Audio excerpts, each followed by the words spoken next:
You tried to de-escalate. Right words, right tone. Open palms, lowered shoulders, steady voice.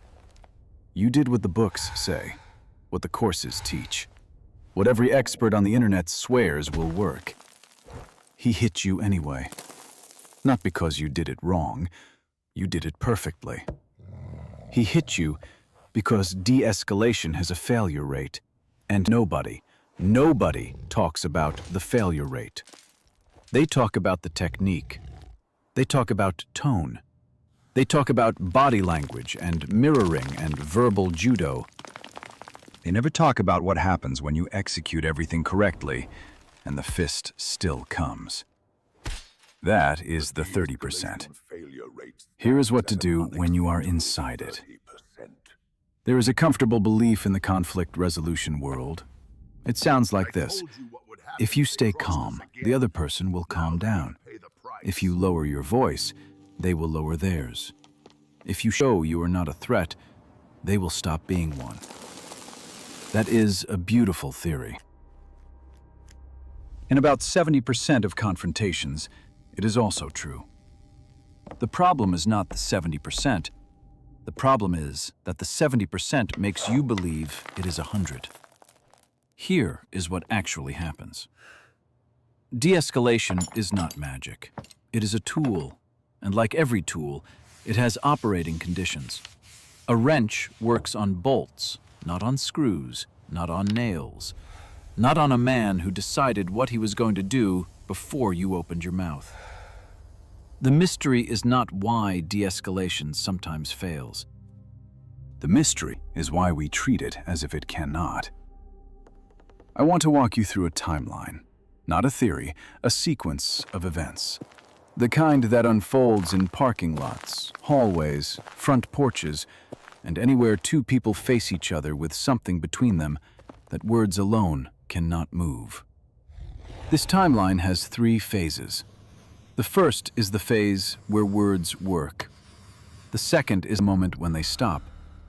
The third is the 4 seconds after, the seconds that determine everything. Most training covers phase 1. Almost none covers phase 3. That is the gap. And it is the gap that gets people hurt. Phase 1. The window where de-escalation works. There are 3 conditions.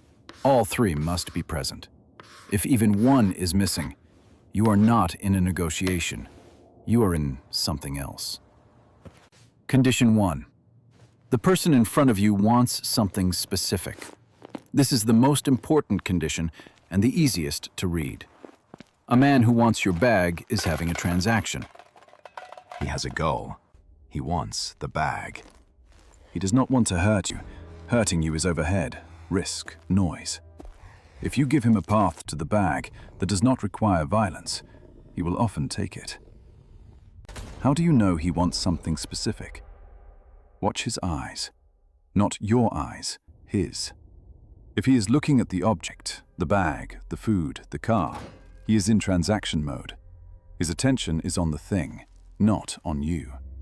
That is condition 1. He wants a thing, not a fight. March 2019. Gas station outside Baton Rouge, 2 a.m. A man walks in while the clerk is restocking coolers in the back. He does not look at the clerk. He looks at the register. He walks to the register. He puts his hand on it. He says, "Open this."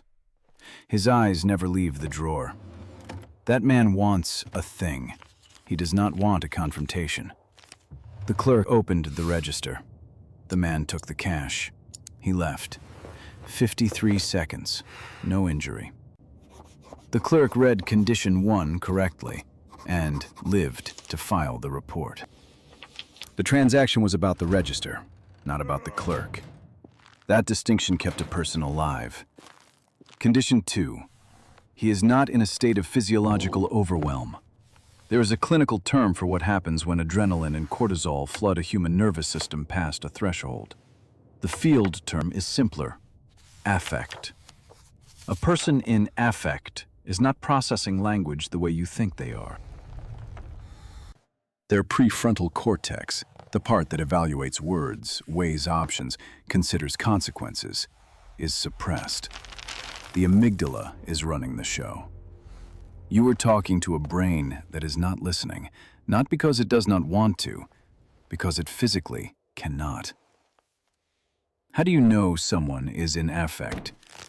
Breathing. A person who is still in conversation range breathes through the nose or takes measured breaths through the mouth. A person in affect breathes from the upper chest, short, rapid, shallow.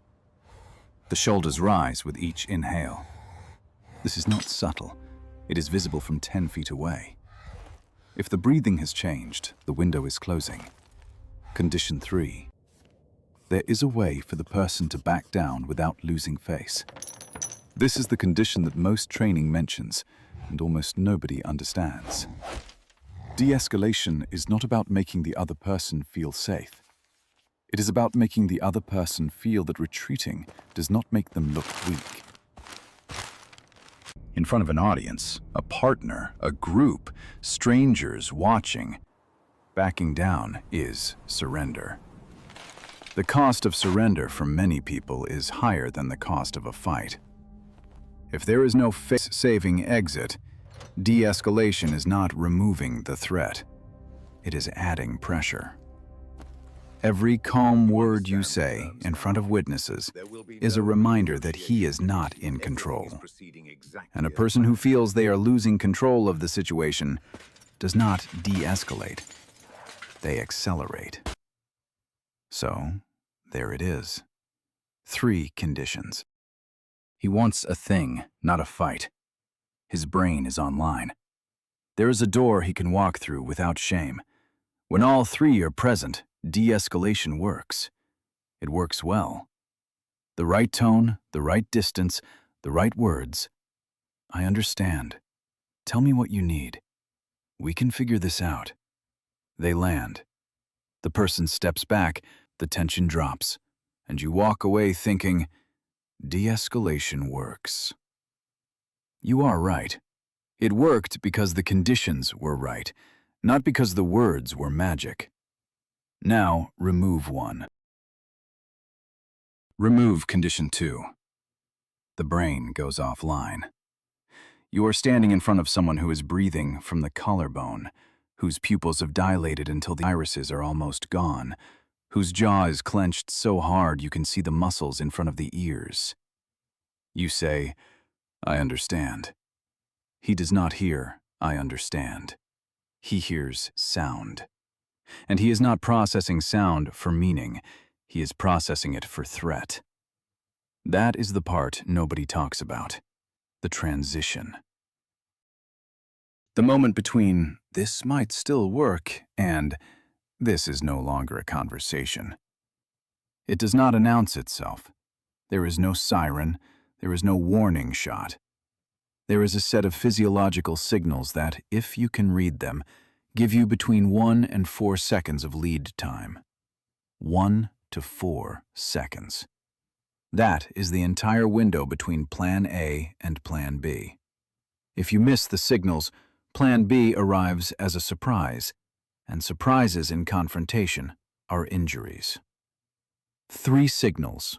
Memorize them. Not as a list, as a reflex. Signal 1. The eyes change. Not the emotion in the eyes, the biology. Pupil dilation is involuntary. When the sympathetic nervous system activates fully, the pupils blow open. In bright daylight, this is obvious. In dim environments, harder. But there is a second marker that accompanies it. The stare locks. A person who is still in conversation mode breaks eye contact, looks away, looks at the object, blinks. A person who has made a decision stops blinking. The gaze fixes. It is not anger, it is targeting. The difference between looking at you and looking through you is the difference between negotiation and impact. When the eyes lock and the blink rate drops to near 0, the conversation is over. The person in front of you is no longer deciding what to do. They decided. What you are seeing is the last frame before execution. Signal 2. There is an audience, and the person is performing for it. 2 people in a hallway, 1 confrontation. 2 people in a hallway with 3 others watching. A completely different event. The audience changes the math. Every word you say becomes evidence. Every step he takes becomes a statement. Backing down in private is easy. Backing down in public is capitulation. If the person keeps glancing at the audience, checking if they are watching, adjusting posture when they look, he's not talking to you anymore. He is talking to them. And the message he is sending them is not, "I am reasonable." The message is, "I am not someone who backs down." When the audience becomes the real target, your words are irrelevant. You are a prop in someone else's performance. De-escalating a performance is not possible. You cannot negotiate with a script. Signal 3. The silence. This is the one that experienced crisis interveners fear most. Not the screaming, not the threats, the silence. A person who is yelling is still talking. Talking is verbal. Verbal is prefrontal. Prefrontal is the part that can still be reached. When the yelling stops and the person goes quiet, still, focused, breathing shallow, jaw set, hands either open and rigid or slowly closing, the verbal channel has been abandoned. The decision tree collapsed to one branch. There is nothing left to say because the next action is not verbal. I watched a crisis negotiator in training describe this moment.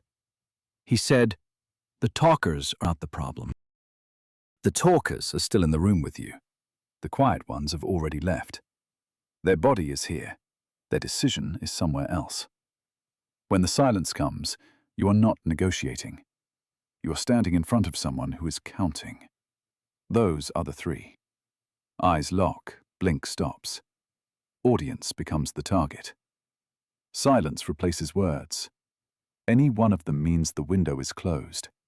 2 of them together means it closed seconds ago. 3 means you are late. Here is what actually happens.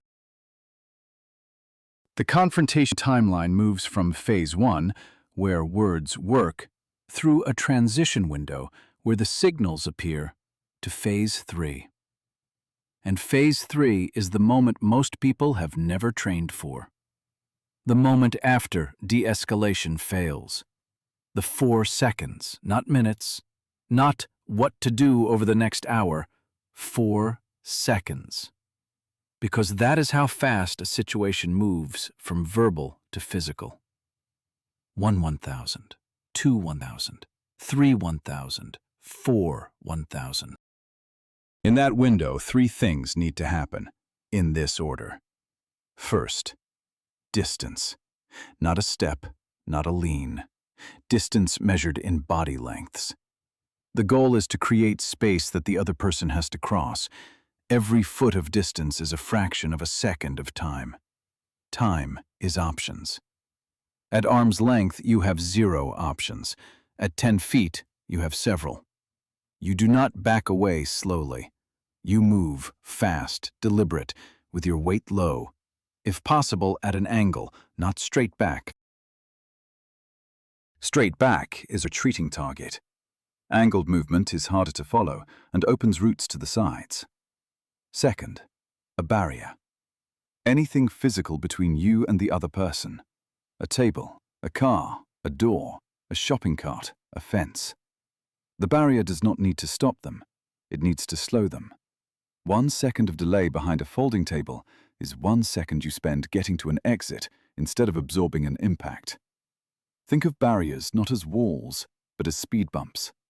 They do not prevent movement. They tax it. I know a woman has survived a confrontation in her own kitchen because she kept the island between herself and the man on the other side. He went left, She went right. He reversed. She reversed. 11 seconds of circling a kitchen island. 11 seconds she used to reach the back door. The island did not protect her. It delayed him. Delay was enough. There is a hierarchy of barriers that most people never think about until they need one. Hard barriers, walls, locked doors, vehicles buy you 5 to 10 seconds. Soft barriers, tables, chairs, shopping carts buy you 1 to 3.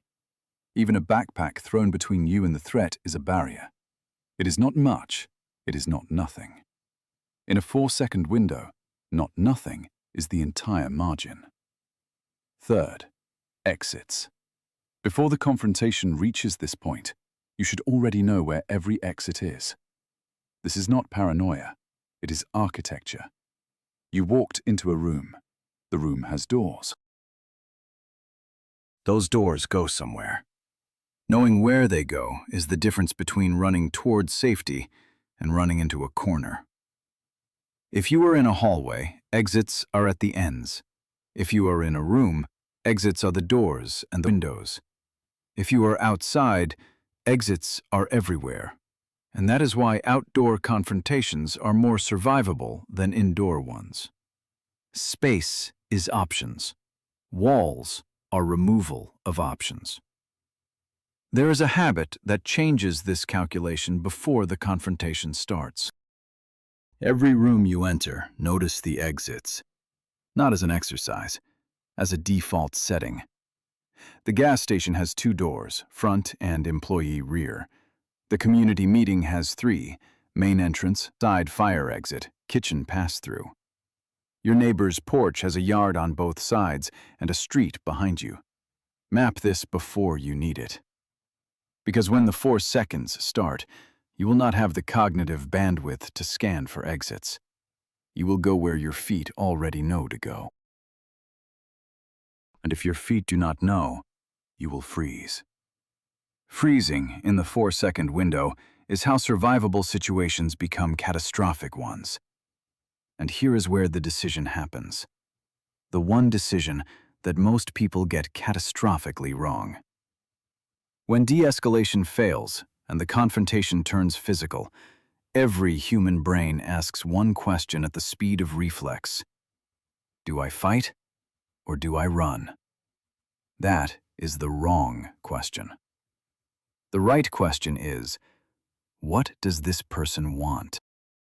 If the threat is about a thing, your bag, your supplies, your car, the answer is simple, and the answer is ugly. Give it up. Hand it over. Walk away. A bag is not worth a skull fracture. Supplies are not worth a ruptured spleen. The correct calculus is not, I cannot afford to lose this. The calculus is, can I afford what happens if I do not? A man who wants your bag and receives your bag is finished. Transaction complete. He leaves. You are bruised but intact. A man who wants your bag and encounters resistance has a new problem. You. And now the confrontation is no longer about the bag. It is about you. That escalation does not de-escalate. It compounds. But if the threat is not about a thing, if the threat is about you, territorial, personal, predatory, giving up the bag does not end it. Because there is no bag. There is no transaction. There is only you and someone who has decided you are the objective. In that case, the answer is different. The answer is run. Not fight. Run. Cover distance. Get to people. Get to light. Get to a space where the cost of pursuit exceeds the reward. Every step you take in the opposite direction is a calculation in his head. Is it still worth it? The farther you go, the less worth it becomes. The decision matrix is 2 boxes. Threat about a thing, concede the thing. Threat about you, create distance until the economics of pursuit break down. That is it. 2 scenarios, 2 responses. The mistake, the one that turns survivable confrontations into catastrophic ones, is reversing them. Fighting for a thing. Conceding when the threat is personal. Both get people hurt in ways that did not need to happen. Now, the part I have been building toward. The part that changes the shape of everything you just heard. Everything I described, the 3 conditions, the 3 signals, the 4-second plan, applies to strangers. People you do not know. People who do not know you. And with strangers, the system works. Read the conditions, catch the signals, execute the plan. But here is what actually happens in the scenarios most people are preparing for. The confrontation is not with a stranger. It is with someone who knows your name, your neighbor, your brother-in-law, the man down the street who borrowed your generator in the last storm, the coworker from the 3rd floor who lives 4 blocks away. De-escalation with someone who knows you is a fundamentally different event, and the difference is not emotional, it is structural. With a stranger, condition 1 works because the stranger does not know what you have. He sees a bag, he wants the bag. He does not know what is inside your house, where your other supplies are, what your schedule looks like, who else lives with you. The transaction is bounded. He takes the bag, he leaves. It is over. A neighbor knows what deliveries came to your house. He saw the water containers in your garage. He knows your wife works Tuesdays and Thursdays. He knows your kid walks to the bus stop at 7:15. He knows which window has a broken latch because he mentioned it at the block party last August. This is not a transaction. This is an inventory. And the inventory does not end with 1 bag. With a stranger, condition 3, the face-saving exit, works because the stranger has no reputation with you. He can walk away and never see you again. His identity is not at stake. He was a threat. He got what he wanted. He disappeared. A neighbor cannot disappear. He lives 3 doors down. If he backs away from your front porch in front of other neighbors, he has publicly lost. And in an environment where perception of strength determines resource access, losing publicly is not an embarrassment. It is an existential threat. His face-saving exit does not exist because the audience is permanent. With a stranger, signal 3, the silence, is the final warning, the moment of decision.